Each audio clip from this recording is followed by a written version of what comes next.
Hello friends, welcome back to another exciting and inspiring episode of On Location Vancouver. I'm your host, Zara Durrani. The show is brought to you with the generous support of Tell a Story Hive. Today we're here at Vancouver Community College, one of British Columbia's largest and longest standing post-secondary institutions. I am honored to be joined by Ajay Patel, President of Vancouver Community College, to talk about his own journey into leadership, about the role VCC plays in supporting students, strengthening our workforce, and serving the community. Let's go speak with Ajay Patel. Ajay, thank you so much for welcoming us here at Vancouver Community College. Good afternoon, Zara, and welcome to VCC. And it's great to do this interview, and thanks very much for having me. My pleasure. You have an incredible story, and we're also going to dig deep about Vancouver Community College, but I'm also very fascinated about your history before you came here at Vancouver Community College. So you've had a remarkable journey from growing up in Fiji and East Vancouver to now leading Vancouver Community College. Looking back, what moments or experiences would you say most shaped your path that brought you here? For me personally, we immigrated here in the 70s. When my parents were real strong proponents of us getting an education. So education was the driver for us to leave Fiji to come here as new immigrants. But my parents stayed back in Fiji so they could financially support us. So they didn't immigrate here till the 90s. So I came here in the 70s and I lived with my aunt and my grandfather. So first of all, I needed the family experience, and the importance of getting an education was really important to my family. So that's why we came here, and I subsequently went on to get that education.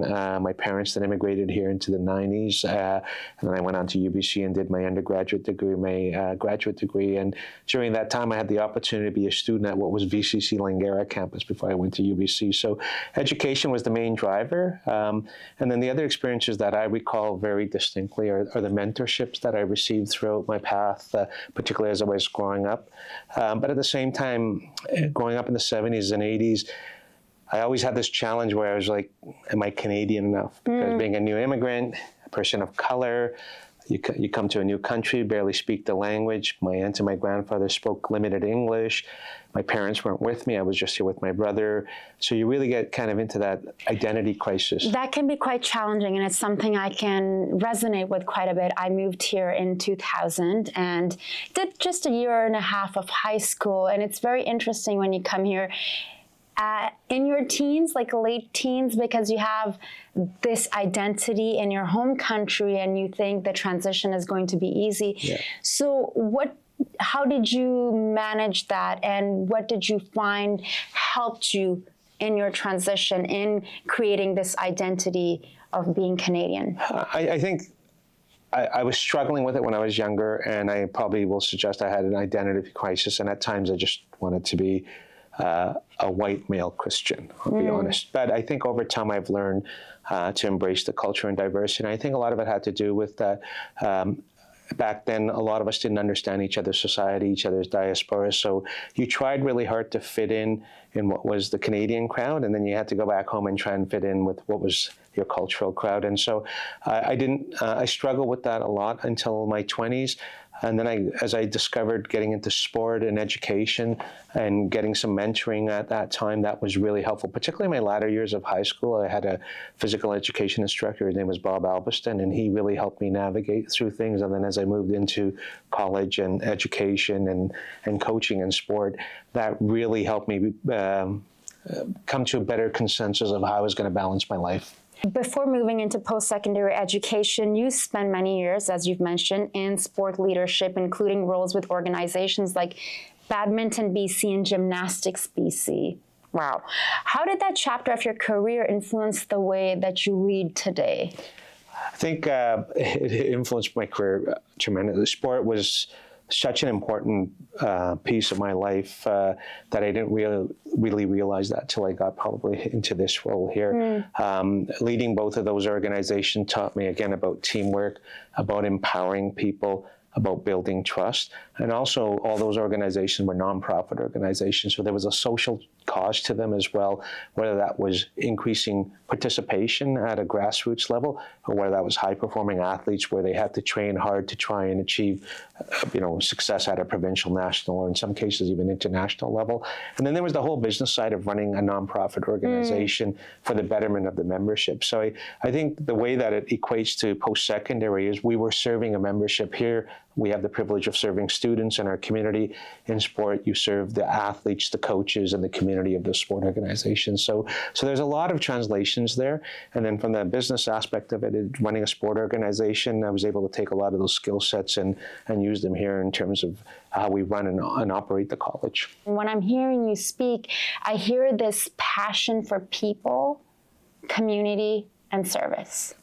Yeah, where would you say that comes from? Probably from my parents and my grandparents. We were always grounded in community service and what was good for the community, and tried to do that for everybody ever since I've been growing up. And then working in nonprofit sport, I got into that. You work for the coaches and the athletes. And when you come to an institution like VCC where we really work for the community here, not just the student community, but our broader community. And we've been doing that for over 140 years. It was an easy translation for me. And it's a values match piece as well. One of the things I probably didn't share with you, I even as a student worked down the road here on Commercial Drive. And again, it was an opportunity to serve the community. So that service-mindedness really comes from a values perspective, from a family. And then working in sport, there was that whole continual piece there. But at the end of the day, this is all about relationships in my mind. And I've been really fortunate that we've been able to develop relationships all along my path and my career. And a lot of those people have the same kind of values as I do, where they want to see what's better for society and want to make society better and want to make themselves better as well. What would you say to someone who is an introvert, perhaps? Because I think we're all a bit of both. There's extroverts and introverts, whether someone is coming here and they're a doctor back home, or they're coming here as a student. And of course, speaking from personal experience, I feel that community builds over time, and it's one of those things, the more you put energy into, not for the sake of self-gain actually, even though that may come, but if you just reach out to be, so I think there may be individuals out there watching, or perhaps there are even students here at VCC who could be wondering, what if I'm an introvert or I'm feeling very shy? How do I build that community? We do have students, and we have staff as well that are introverts here. So, and we have programs here for employee development, and we've talked to some individuals there that would consider themselves introverts. I don't want to necessarily assign people as introverts or extroverts. I think we all, like you said, have a little bit of both. But if you are an introvert, I think one of the best ways to actually look at yourself is what are the strengths and skills that you have, and where are the relationships of those individuals that have that strength and skill, where you can have that conversation with somebody. It could be something simple as sitting down like this and talking about something you're both interested in. But take a chance on yourself. You have a lot of skills, and sometimes we don't take a good inventory of our own skill sets. And once we do that, you find out that you have a lot to offer somebody else. You have a lot to offer the community. And we have students like that coming in our institution all the time, particularly newcomers. We have mid-career learners that come back. And so they have skill sets that will help them flourish. And so we want to bring that out in those individuals, because that's what makes them special. Now, your personal story, AJ, includes navigating your career as a person of color and someone with a hearing disability. How would you say those experiences have shaped the way you approach leadership and inclusion? Just being a person of color, there's always this feeling of, do I belong here or do I not belong here? Some of that's internalized, some of that's real. My hearing disability was much later in life, so probably in my 30s, I think. So still don't know the cause of that. But from those experiences, first of all, we've got to learn that you belong. And so that took a while for me to understand. But going through that experience, and then that experience of losing some of my hearing in latter years, has allowed me to become much more empathetic, understanding. So a good example is here at Vancouver Community College, we have programs for the visually impaired, the deaf, the blind. And before I became the president here, I wasn't used to having a sign language interpreter at all of my speeches that I might do to the college community. And now I have a sign language interpreter beside me all the time whenever we're speaking to the college community. But it made me change, understand how I must prepare myself so that the sign language interpreter can better articulate and communicate what I want to communicate to those that need that communication. So I think I learned how to be empathetic and understanding, and to a certain extent to look at different viewpoints. And then being a person of color, I've always, sit across the table and say, okay, well, how am I viewed? How might they view me? And how do I balance that out? So I'm becoming more and more comfortable with it, but it is a journey, and I'm not so sure I'm always going to be perfectly there. But for those that are experiencing similar kind of doubts, I would say, jump in with both feet, have confidence in yourself, because you make decisions to come here, you make decisions to come to this country and do what you do in terms of education and or work. That's quite courageous to begin with. And so I think those that sometimes question their own courageousness, they should probably rethink that they've actually been pretty courageous. They've done things that most people can't do. Let's talk a bit about leadership, coming back to you. Leadership often comes with difficult decisions and big responsibilities, like the role that you have right now. What has been one of the most meaningful or defining moment for you since becoming the president of VCC? For VCC, for me personally, it would be the pandemic, the onset of the pandemic. Obviously, none of us were ready for that time or that type of event that took place and how long it took. So that was a defining moment for VCC. It was defining, obviously, because it was a world pandemic. There was obviously some real challenges that we faced. Obviously, individuals died, and it was a challenge. But from an institutional perspective, we had a number of challenges, but we also had some pretty amazing opportunities. So the challenges obviously were, how do you pivot what is really hands-on learning, applied learning, and now you go through technology. And so we had to help everybody pivot and help the learners and still be able to graduate nurses, graduate chefs, graduate healthcare assistants, graduate auto technicians, graduate estheticians. And so that changing of how we went to online, how we did some of the applied learning allowed us to explore different methods of teaching, whether that we went to using technology, visual and augmented reality, simulation, all those types of things. So the opportunity to pivot learning and to give the students and still graduate the students that we needed for the workforce. And obviously, we had students coming back in cohorts and isolated, so that if there was any type of an outbreak, we could deal with that. So that was the first part. But I think more importantly for VCC, the defining moment was the word community in our name. And I say that because I'll never forget getting a phone call from a colleague at the City of Vancouver. The pandemic had just hit, and we were waiting. They were trying to figure out. We had no vaccine. They were like, okay, we've got all these downtown East Side residents. They're going into those single resident occupant units. How are we going to feed them? And I had a colleague from sport who was part of Team VC, now working at the City of Vancouver. Her name's Michelle Collins.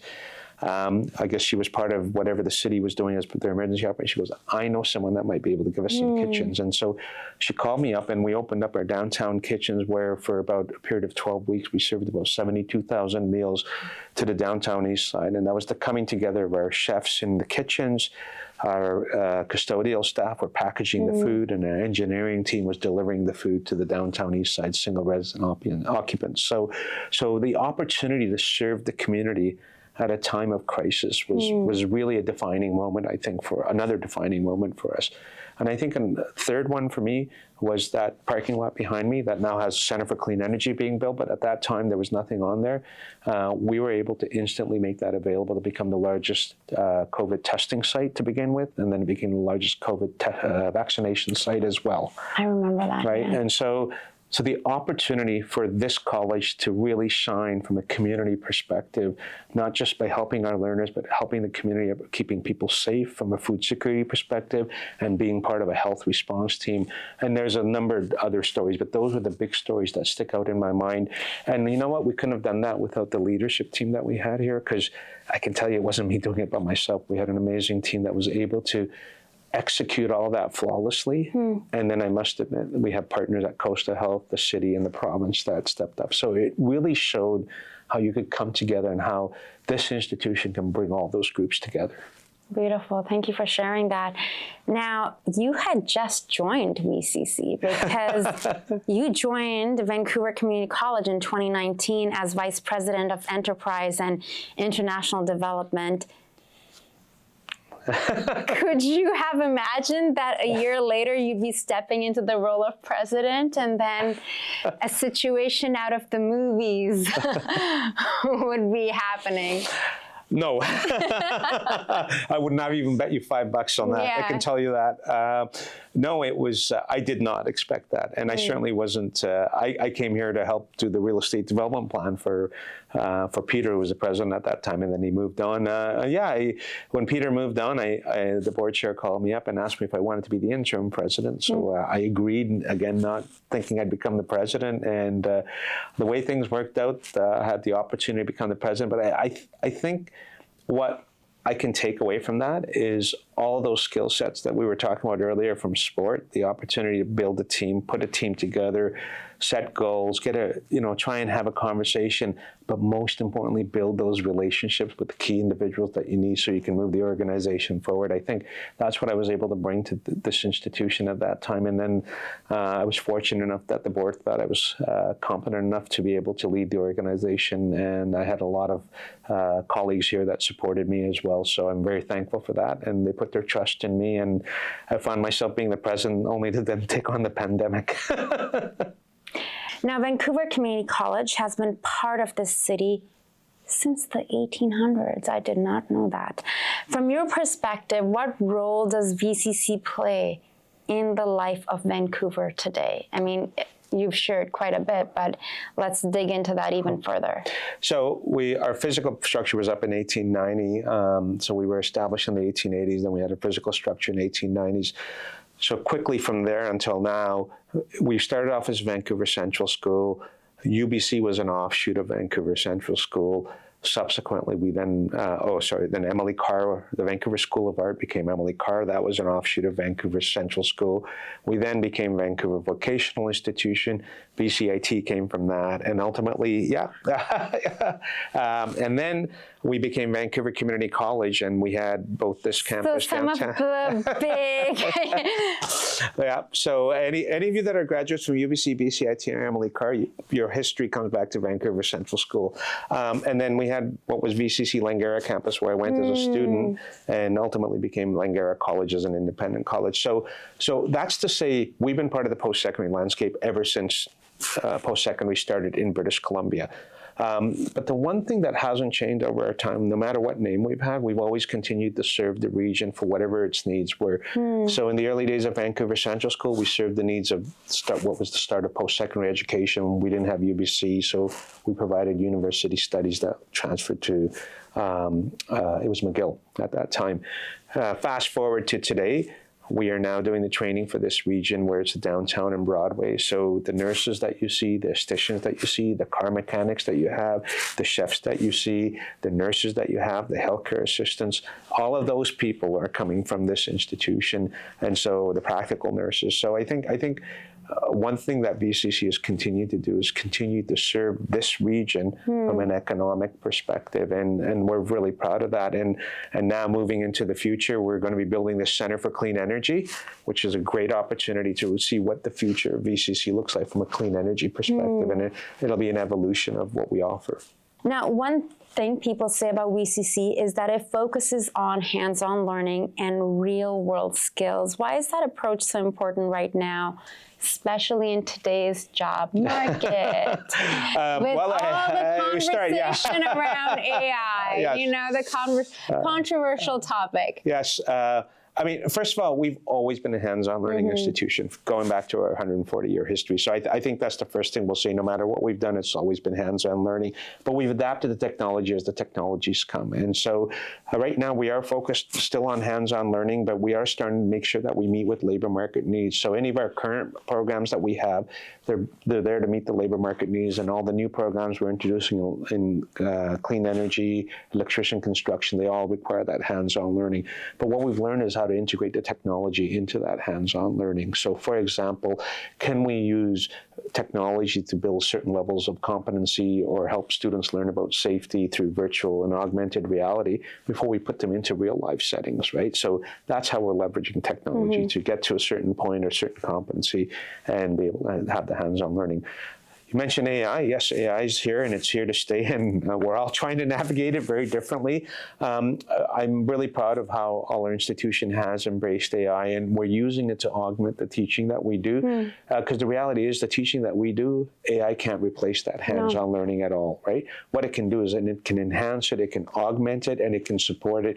And in fact, it might even increase productivity of individuals. So I think we have embraced technology in various different ways, and we know it's going to continue to change, and I think we'll continue to change with it. And that Center for Clean Energy probably speaks volumes of how we will change as an institution, but we won't go stray away from the roots of making sure that we provide access and pathways for all of the learners that come here, and that will continue serving the economic needs of the region.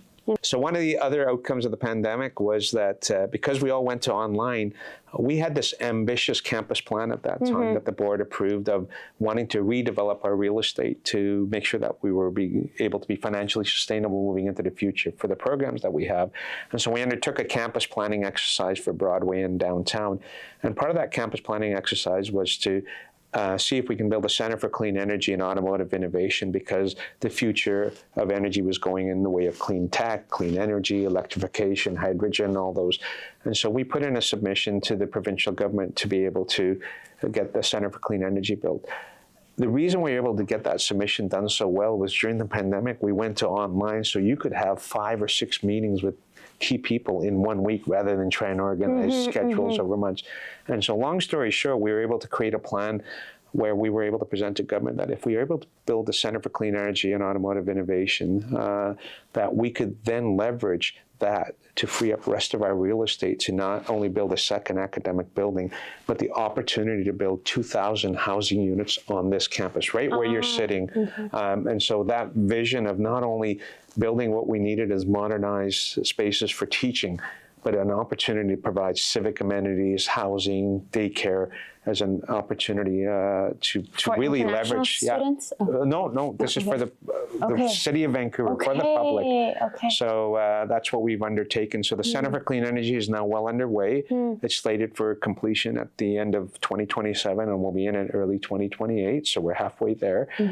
Looking forward to that. It's the largest investment by provincial government in public post-secondary. It's a $300 million building, 300,000 square feet of space, and it'll house all of our clean energy programs, our automotive programming.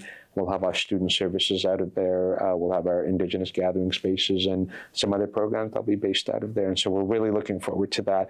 But that will unleash the rest of the campus plan opportunity to then build the 2,000 housing units that we're in. We're working with the city right now, undergoing policy statement and rezoning work on that.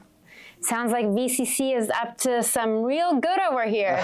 We always have been. I love that. I love hearing that. VCC offers programs across many areas, from health sciences and hospitality to trades and design. What makes the college unique compared to other post-secondary institutions in British Columbia? I think a number of things. Some you just listed. The programs that we offer really line up with labor market needs, with health needs, and accessibility needs. We're also the only institution west of Ontario that provides full programming for the visually impaired, the deaf, and hard hearing as well. So I think that uniqueness in itself is an interesting makeup, because that's not a typical post-secondary. Has that always been the case, or since you came? It's been the case for probably at least the last 4 or 5 decades, for sure. Okay. Yeah, since the existence of what was VCC in the 70s and the college, yes. We've been always providing those programs. And then we also provide programs for newcomers as well, new immigrants. And so the average age of our learners is about 32. And so we're certainly getting people from different types of backgrounds. So the demographics itself makes VCC unique. And then the programming that we offer is really interesting in terms of the health. We provide Bachelor of Science of Nursing, licensed practitioner, then healthcare assistant. And the reason I list those three, those are pathways. So somebody that's a newcomer or someone that's new to coming out of high school, you can come in as a healthcare assistant, you can go work, you can come back, you can do your licensed practice nurse, go back and work, come back, and you can finish your registered nurse as well if you wanted. And so we provide those pathways and opportunities for individuals to be able to come in and out of the workforce so that they can continually be learners. And as I mentioned before, all the programs that we offer continue to serve the needs of the region. So your auto technicians, your hairstylists, your chefs, all those individuals, they have an opportunity to be here. And now we're going to be introducing clean energy into that mix. So the opportunities there. Early childhood education is another one that's a big one. So we continue to provide and meet what are really needs of the community. As someone who grew up in this community and now leads one of its key educational institutions, what does it mean to you personally to serve in this role? Dream come true. I hear your passion. I hear your passion. Yeah, it's still surreal sometimes, to be honest with you. I never imagined myself in a president's role, even in my wildest dreams. So it's been a real privilege to come here and serve. But I think I've now learned that we have an opportunity to have impact and make intentional impact as well, all the way from role modeling for other people of color to demonstrating how an institution that can be very community-minded can not only still be a great place to learn, but can also serve the community in very different ways that helps the community out. I think that, and then I want to be a place where people want to come here and work and want to make not only the organization and the institution better, but at the end of the day, help individuals that graduate from here to make society better. So I think, it means the world to me. And as someone that grew up in East Vancouver, just up the road, and worked down the road, it's, I don't know, it's, like I said, I honestly can say all the time, my 6.5 years here, I've never come to work one day thinking, oh my God, I'm in trouble. I've always loved, I get up with a smile on my face. Even during the pandemic, I love coming into work here. I love this place. How could you not? I mean, I know we've covered up the views. The views are incredible. Finally, for anyone who is watching either right now or later on, who may be thinking about their next chapter in life, whether they're young students fresh out of high school, or thinking of a career change or newcomers to Canada, what message would you like to share with them about opportunities? I know we've talked about that throughout our conversation today, but what would you like to specifically say to them on camera about what opportunities exist for them here at VCC? First of all, at VCC, I think we have opportunities for all types of learners. So just go onto our website and you'll find those opportunities. And if you can't, we can maybe redirect you to an organization or an institution that does. But in terms of advice, I think the best advice I would give everybody out there, education is no longer a moment in time. To me, it's a lifelong journey now, and that we have to be good. We have to learn how to be good learners. And at VCC, I think we've taken on that truly at heart, where we've got programming that spans all the way from students even before they graduate from high school to those that are in mid-career learners that want to make those shifts. And so if there's an opportunity to serve some of those learners, we would welcome that. If not, we would want to help them get there.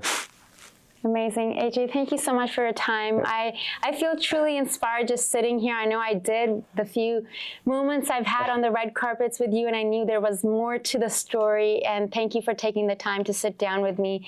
You're doing remarkable work, just not just in your life, but obviously here at VCC, and obviously VCC is aiming to touch many lives, inspire people, and be a part of the community here in Vancouver. So thank you again, and thank you to everyone at VCC. I appreciate it. Thanks very much, Sarah, and thank you for being a role model for us as well. I appreciate that, and I appreciated this opportunity. Thanks. My pleasure. Well, thank you all for watching and tuning in. I'm your host, Zara Durrani. It's always a pleasure bringing inspiring Vancouver stories to you with the generous support of Tell a Story Hive. Until next time, we'll see you soon on Location Vancouver. Thank you for joining us for this episode of On Location Vancouver. If you would like to be a guest on the show, please scan the QR code and someone from our team will be in touch. We'll see you soon.